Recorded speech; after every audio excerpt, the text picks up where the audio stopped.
안녕하십니까? 유튜브 TV 단소리 쓴소리 최종진 교수입니다. 오늘은 박근혜 회고록 39편에 수록되어 있는 큰 제목 컵 라면에 물 많이 부어 끼니 때웠다는 내용과 왼쪽 어깨 근육이 끊어져 담당 의사 표현으로는 참혹한 수준이었다고 한다라는 큰 제목 속의 작은 제목 7가지 내용을 낭독해 드리겠습니다. 먼저 큰 제목에 대한 요약 내용을 낭독해 드리겠습니다. 처음 서울구치소에 들어갔을 때는 구치소 담당 여성계장이 쓰던 사무실을 비우고 그곳에 병원 간이 침대를 놓고 이틀간 있었다. 구속영장이 발부될지 안 될지 확정되지 않은 상황이었는데 그렇다고 나를 일반 수감자들과 함께 둘 수 없으니 구치소 측에서 임시로 마련한 장소였다. 그 방에는 CCTV가 설치돼 있었고 며칠 후 옮긴 독방에도 CCTV가 있었다. 나로서는 식사부터 수면까지 24시간 내내 감시받는다는 것이 너무나 정신적으로 힘들어 이것을 치워달라고 요청했으나 받아들여지지 않았다. 규정상 CCTV를 설치하는 것은 흉악 범죄 등을 저지른 수감자들에게 적용된다고 한다. 그런데 이를 나에게 적용하는 것은 너무 심하다는 생각이 들었다. 유영아 변호사가 구치소 측에 강하게 항의해 CCTV는 가리는 것으로 결정됐다. 처음 며칠 동안은 잠을 이루지 못했다. 낯선 환경 탓도 있었지만 앞으로 어떤 일들이 기다리고 있을지에 대한 이런저런 생각으로 도무지 잠을 청할 수가 없었다. 잠을 자지 못하니 조금은 멍한 상태로 매일 접견을 오는 유 변호사를 만나 재판 진행에 대한 이야기를 나누면서 조금씩 구치소에 적응해 가려고 노력했다. 두 번째 작은 제목입니다. 컵 라면에 물 많이 부어 끼니 때웠다라는 작은 제목입니다. 낯선 환경에 잘 적응하는데 가장 중요한 게 음식이라는 생각이 들었다. 나는 평소 음식을 싱겁게 먹었다. 그런 내게 구치소 음식은 상당히 자극적이었으며 짜다고 느껴졌다. 처음 며칠간은 거의 반찬을 먹지 않고 맨밥만 조금 먹었고 반찬을 물에 씻어 조금씩 먹었다. 구치소는 수용자들이 평균적인 입맛에 맞춰 음식을 준비할 수밖에 없고 또한 남자 수용자가 많기 때문에 아무래도 바깥 음식보다는 간이 셀 수밖에 없을 것이라고 생각했다. 구치소에서 가끔 수감자들에게 음식에 대한 불편사항을 묻는 설문지를 돌리곤 했는데 그때마다 나는 음식을 좀 짜지 않게 해달라고 적어냈지만 별 효과가 없었다. 그나마 몸 상태가 좋을 때였다면 짠 음식도 어떻게든 잘 먹었을 것이다. 그러나 나이도 나이인데다 구치소에서 몸 이곳저곳이 나빠지다 보니 식사를 하고 나면 소화기가 영 시원치 않다. 평소 위가 좋지 않아 알약도 잘 먹지 못하던 나였기에 짠 음식은 위에 많은 부담을 주었다. 결국 끼니 때마다 나오는 식사를 다 먹지도 못하고 3분의 1 정도만 먹고 잔반통에 버리는 것이 반복되었다. 그러다 보니 점점 입맛을 잃었고 소화 기능도 저하됐다. 세 번째 작은 제목입니다. 목에는 목도리 대신 타올로 대신해 감았다. 추위에 잠을 깨 그대로 밤을 지새운 적도 많았다. 라고 하는 제목을 낭독해 드리겠습니다. 밥 대신 미숫가루를 타먹거나 컵라면을 구매해 물을 많이 부어 최대한 싱겁게 먹는 것으로 대신하기도 했다. 구치소에 들어오기 전 나는 평소에 라면을 먹은 적이 거의 없었다. 하지만 구치소에서는 달리 방법이 없었고 그나마 싱거운 라면만이 먹을만 했다. 라면으로 끼니를 때우는 날이 이어지다 보니 결국 다른 병이 생기고 말았다. 나중에 출소한 뒤 만난 몇몇 분과 구치소 이야기를 하던 중에 내가 음식이 입에 맞지 않아 고생했다고 하자 내가 사식을 시켜서 먹지 그랬느냐고 했다. 그분들은 구치소에도 사식이 들어갈 수 있는 것으로 알고 있었다. 구치소 규정상 바깥 음식은 일절 재소자들에게 들어갈 수 없다.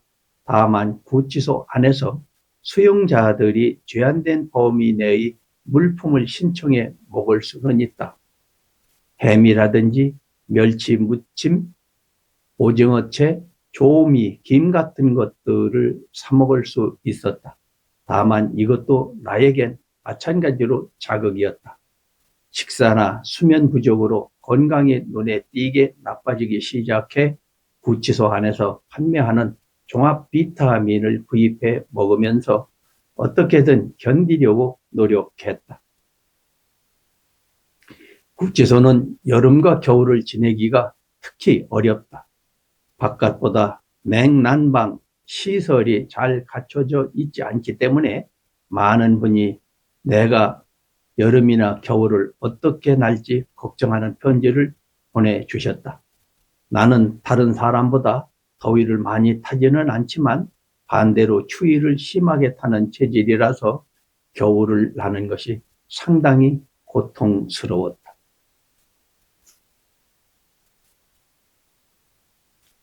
세 번째 작은 제목입니다. 목에는 목도리 대신 타월로 대신해 감았다. 추위에 잠을 깨 그대로 밤을 지새운 적도 많았다라고 하는 작은 제목입니다. 내가 있는 방은 복도 끝이어서 외풍이 다른 곳보다 심하다. 너무 추웠지만 뾰족한 방법이 없어 구치소에서 구매할 수 있는 기모 소재의 옷을 입고 그 위에 두툼한 재킷을 껴입고 견뎠다. 목에는 타월로 목도리를 대신해 감았다. 잘 때도 양말은 신은 채로 잠을 청했고 추위에 잠을 깨 그대로 밤을 지새운 적도 많았다. 온수는 샤워할 때만 이용할 수 있었는데 샤워실은 난방이 되지 않아 빨리 샤워를 하고 방으로 돌아와 머리를 말리곤 했다. 구치소에서 가장 힘든 것은 역시 건강 문제였다. 건강 유지를 위해 안에서 간단한 운동이라도 하고 싶었지만 방이 비좁기도 했고 몸 상태가 좋지 않아 방 안에서 운동할 수가 없었다. 하루 1시간 정도 다른 재소자들과 구분이 되어 있는 작은 공터에서 가볍게 걷는 것으로 운동을 대신했다. 입에 맞지 않아 제대로 먹지 못하는 상태에서 운동도 제대로 할 수가 없자 점점 몸이 지쳐가고 망가져가는 것을 느낄 수 있었다. 좁은 방에서 오래 지난 탓인지 아니면 나이 탓인지 어깨와 허리를 비롯하여 무릎, 팔, 발목 등 근골격계 여러 군데에서 참기 힘든 통증이 나타났다.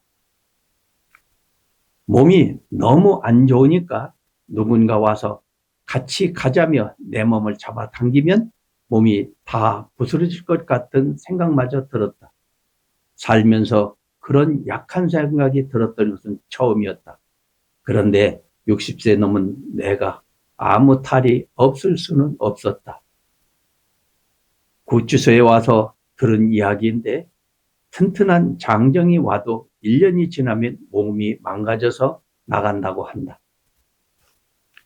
네 번째 작은 제목입니다. 왼쪽 어깨 통증, 끊어질 듯 아팠다. 빨래도 못 널었다. 라는 제목입니다. 허리, 무릎도 좋지 않았지만 왼쪽 어깨는 정말 끊어질 듯 아팠다. 조금이라도 무거운 책을 들거나 뭔가를 옮기려 하면 탁 하고 통증이 왔다. 밤에도 이 때문에 잠을 제대로 자기가 어려웠다. 한참 상태가 안 좋을 때는 팔을 들어 올리는 것도 힘들어 교도관에게 내 방에 걸려있는 빨랫줄을 내려달라고 부탁을 했을 정도였다. 도저히 팔을 올려 빨래를 넣을 수가 없었다. 어깨 때문에 팔을 제대로 쓰기가 어려우니 운동이라고 해봐야 팔을 최소한의 반경을 움직이는 수준이었는데 이조차도 여간 힘든 게 아니었다. 접견온 유영아 변호사에게 내 상태를 설명하자 유 변호사는 내게 아픈 곳이 있으면 참지 말고 있는 대로 교도관에게 이야기하라고 했다.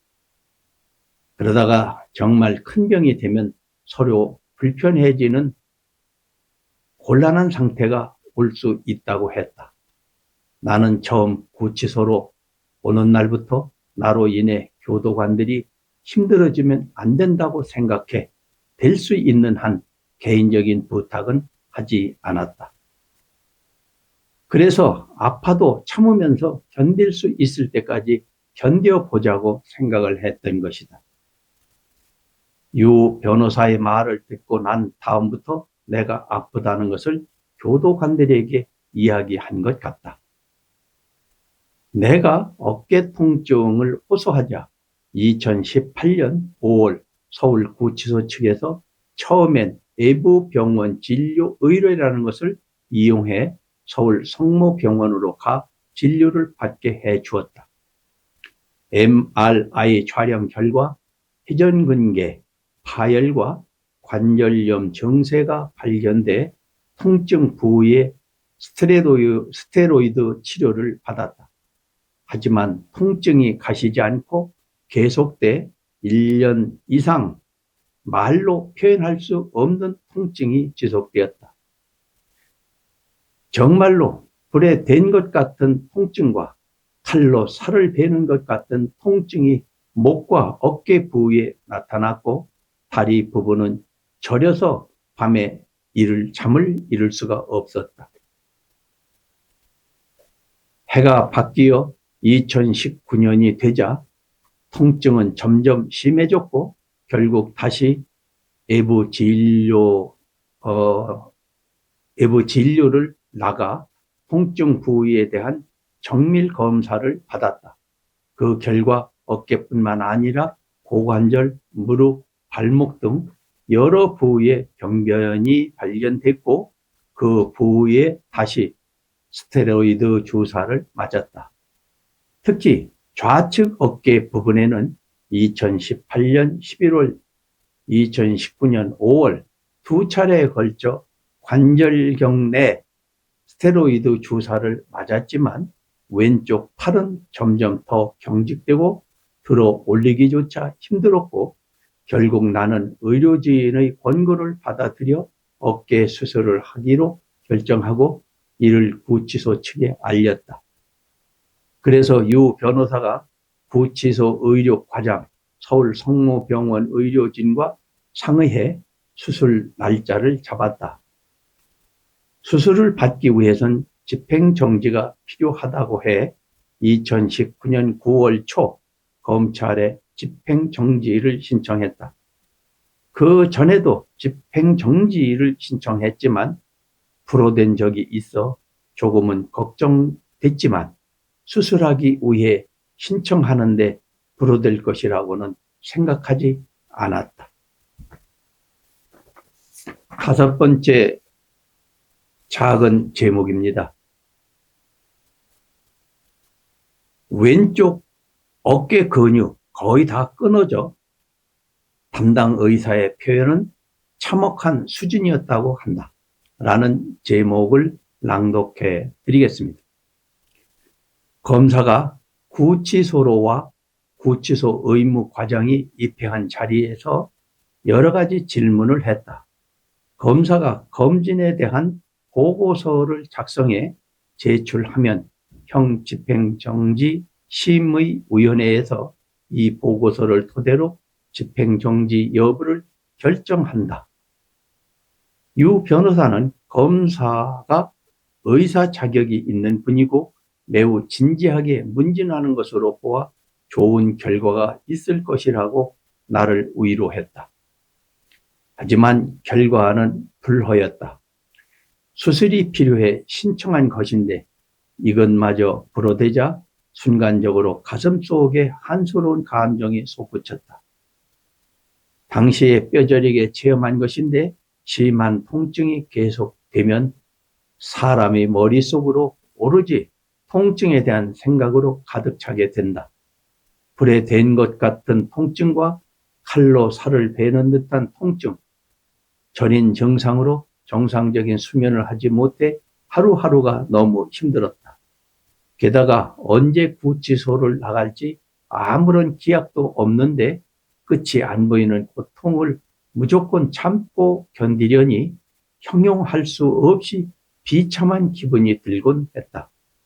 수술 날짜는 잡혔는데 집행정지가 불허되자 구치소 측도 무척이나 당황하는 것 같았다. 결국 어깨는 상태가 날로 악화돼 도저히 버티기가 어려운 상황이 됐지만 더는 형집행정지를 신청할 수가 없었다. 그러던 중 구치소 측에서 외부 병원 진료를 상불에 건의하겠다고 했다. 그 후 법무부 측에서 이를 받아들여 2019년 9월 16일 어깨 수술을 위해 서울 성모병원에 입원하게 됐다. 당시 나의 어깨 수술은 김양수 교수가 담당했다. 김 교수가 어깨에 대한 정밀 검사를 한 결과 왼쪽 어깨 근육이 거의 다 끊어져 참혹한 수준이었다고 한다. 다행히 수술은 잘 끝났고 김 교수는 그 이후에도 세밀하게 치료해 주었다. 수술 후 재활치료도 성모병원에서 최선을 다해 주었고 식사도 영양사가 신경을 많이 써준 것으로 전해 들었다. 다들 너무 고마운 분이고 이 자리를 빌려서 감사의 말씀을 드린다. 병원에 입원했을 때 잊을 수 없는 일도 있었다. 미국 시애틀에 거주하는 한 교민 부부는 내가 입원한 후 미국에서 들어와 성모병원 맞은편에 있는 메트리어트 호텔 방을 잡고 한 달간 매일 내가 있는 병실을 바라보았다고 한다. 너무나 고마워 유 변호사에게 그분들을 만나 감사하다는 말씀을 전해 달라고 부탁도 했다. 내가 입원해 있을 당시 내 건강이 걱정돼 연락해 온 분도 있었다. 내가 재판 받을 때 하루도 빠지지 않고 방청했던 서상기 전 의원, 허원재 전 정무수석과 김재수 전 농림부 장관이 먼 발치에서나마 나를 보고 싶다는 말을 유 변호사를 통해 전해왔다. 그래서 입원하고 한 달이 지난 무렵 병원 창가에 서서 병원 입구 쪽을 바라보자 세 분이 병원 입구에서 내가 있는 병실을 올려다보고 있는 모습이 눈에 들어왔다. 너무 고맙고 감사하면서 오랜만에 사람에 대한 정을 느꼈다. 약 70일간의 치료를 마치고 12월 3일 구치소로 돌아왔다. 병원 측에서는 내가 아직 회복되지 않았다며 재수감되는 것을 완곡하게 반대했다. 이 과정에서 주치의회에게 항의가 많이 들어오고 구치소 측은 구치소대로 나의 장기 입원에 대한 세간의 시선 때문에 입장이 매우 곤란했던 것으로 기억한다. 그리고 병실에서 함께 생활할 수밖에 없는 교도관들도 많이 힘들고 고생하는 것을 알고 있었다. 물론 조금 더 재활치료를 받았으면 하는 마음은 있었지만 다시 구치소로 돌아오는 것에 대해 어쩔 수 없다고 생각했다. 지금도 나는 어깨 관리에 많은 신경을 기울인다. 조금만 무리하면 통증이 찾아오기 때문이다. 처음에 수술을 했을 때만 해도 다시 정상으로 돌아갈 수 있다고 생각했었다. 주치의 말대로 어깨 근육이 끊어지고 많이 망가지기 전에 수술을 받았더라면 지금보다 상태가 훨씬 나았을 것이라고 생각하지만 이미 지난 것을 되돌릴 수는 없었다. 6번째 작은 제목입니다. 황교안 대행 땐 의자 반이 불허가 됐고 문재인 땐 허용되었다. 지금도 나는 그 이유가 궁금하다. 허리도 복중에서 많이 나빠졌다. 처음 구치소에 들어갔을 때 의자를 주지 않아 맨바닥에 앉았더니 점점 상태가 좋지 않은 것을 느낄 수 있었다. 재판이 주 3 내지 4회씩 강행군으로 이어진 것도 허리에 무리를 주었다. 하루 10시간가량 불편한 자세로 앉아 있으니 한 번 재판을 받고 나면 허리에 통증이 밀려왔다. 무릎도 퉁퉁 부어 잘 구부려지지 않았다. 입감 초부터 구치소 측에 의자를 요청했는데 구치소에서 상부의 의자 반입에 대해 보고했는데 허가가 나지 않는다며 미안해했다. 유 변호사는 의자는 의료 보조 기구라서 충분히 넣어줄 수 있고 과거 김대중 전 대통령도 감옥에 있을 때 의자가 허용됐는데 왜 반입해 주지 않느냐고 몇 차례 구치소 측에 항의했다. 하지만 상부에서 허가하지 않는데 실무자들이 할 수 있는 일은 한계가 있었고 그들도 뾰족한 해결책을 찾을 수 없었다. 위에서 허락하지 않는데 구치소에서 이를 어기면서까지 의자 반입을 해줄 수는 없었으리라 생각하며 참고 견뎠다. 그렇다고 해도 의자 하나 넣어주는 것이 그렇게 자신들의 입장이 곤란해지는 일인지 당시에는 너무 야속했다. 내가 계속해서 허리 통증을 호소하고 의자에 관한 이야기하자 하루는 유 변호사가 헌 책방에서 커다란 국어 대사전 3개를 구해 넣어 주었다. 그 위에 담요를 깔고 의자 대용으로 사용했다. 아쉬운 대로 그 위에 앉아 낮은 간이 탁자에 책을 놓고 독서하곤 했는데 조금 책을 읽다 보면 사전에 미끄러지면서 자세가 흐트러지곤 했다.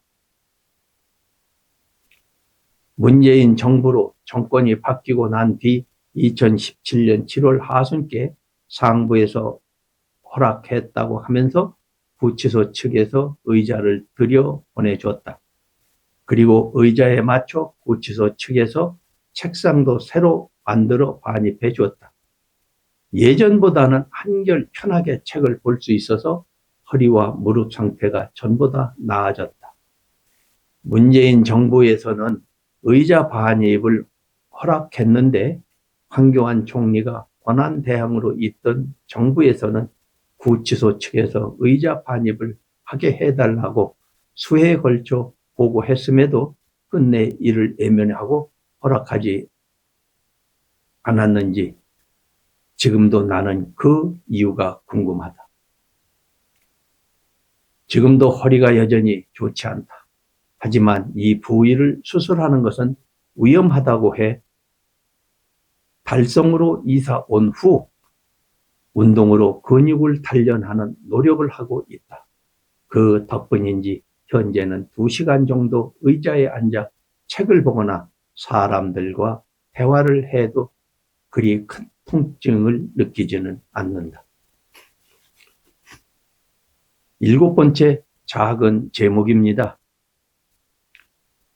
수감 중 고통 속에도 지지자 격려 편지에 감동했다라고 하는 제목입니다.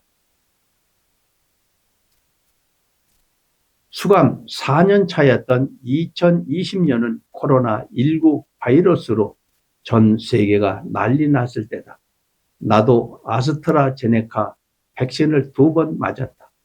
그런데 하루는 병원 통원 치료를 위해 외부 병원에 갔는데 그때 동행했던 교도관 한 분이 코로나에 확진돼 나는 20일 정도 병원으로 이송돼 자가 격리했다. 사면되기 전의 구치소 생활은 표현하지 않았지만 정말 고통스럽고 견디기가 힘들었다. 다만 그런 상황 속에서도 그나마 버티고 힘을 낼 수 있었던 것은 나를 믿고 격려해 주신 국민의 지지 덕분이었다. 재판을 받으러 나올 때마다 하루도 빠짐없이 재판을 방청하던 지지자분들은 내게 구치소로 돌아갈 때마다 대통령님 힘내세요 라고 격려해 주는데 정말 큰 힘이 됐다. 구치소에 있는 동안 받은 8만여 통의 격려 편지도 마찬가지였다. 나는 한 통도 빠짐없이 읽으며 큰 감동과 힘을 얻곤 했다.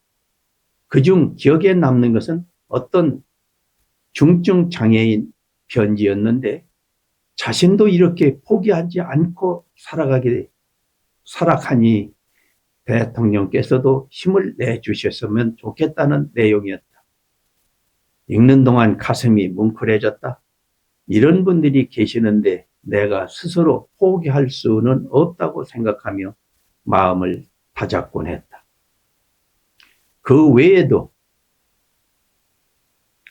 4대 중증을 앓는데 보험 처리가 되어 부담을 덜었다든가 직장 때문에 아이를 어디에 맡겨야 할지 걱정이었는데 아이 돌봄 교실 덕분에 안심하게 됐다든지 하는 내 임기 중 정책에 대한 고마움을 적은 사연들을 읽을 때도 참 기쁘고 고마웠다. 그리고 어느 분들은 월스트리트 저널 등 외신에 난 박근혜 정부에 대한 평가 기사들을 스크랩해 보내주기도 했다. 나는 일일이 답장을 하고 싶었지만 8만 통이나 되는 편지에 일일이 답장을 보낸다는 게 현실적으로 어려웠다. 그래서 감사함을 전하기 위해 이 중 몇 통을 추려 답장을 쓰고 이를 책으로 만들었다. 제목은 그리움은 아무에게나 생기지 않습니다로 낸 것이다. 일일이 답장하지 못했지만 그래도 이렇게 나의 마음을 전할 수 있어 다행이라고 생각했다. 이 책은 많은 국민이 관심을 갖고 읽어주셨다고 들었다. 책을 읽고 난 뒤에 병원으로 편지를 보낸 분들도 많았다. 모두 감사할 따름이다.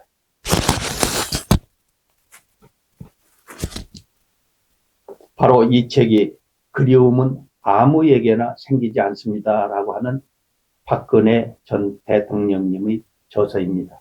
그리움은 아무에게나 생기지 않습니다 하는 저서입니다. 이 책입니다. 구독자님과 시청자님께 유튜브 TV 단소리 쓴소리를 격려와 관심으로 이끌어 주심을 부탁드립니다. 저는 스포츠학 교수 최종진입니다. 감사합니다.